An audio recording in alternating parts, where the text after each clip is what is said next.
Before we moved completely over to Nooks, we were using a few different tools in our stack. We're frequently running into issues with things like our CRM syncing to our SEP and lag times there. What felt really broken was like the automation of it all. If a rep sequences 50 people, then they've got to dedicate, an hour or 2 hours to going in and doing research and personalization for every single one of those first emails on a one-to-one level.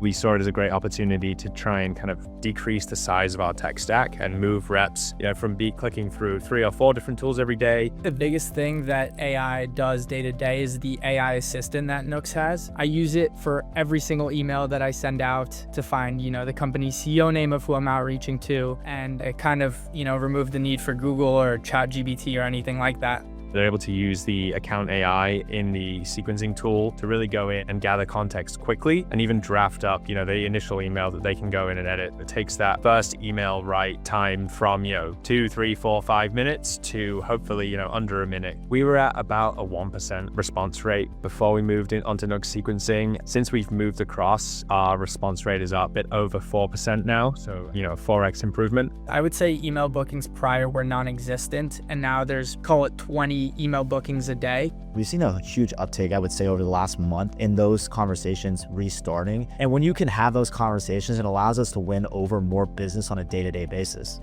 There's probably 20 BDRs in a room dialing on Nooks. So there's just far more enthusiasm about calling. So it's made like a very difficult part of the role much more fun and gamified. The levels of activity, both calls and emails that we're sending, have increased. Less of their time is spent finding those people and doing the manual task of importing them from one system to another and sequencing them. And they can just spend more time actually doing outbound.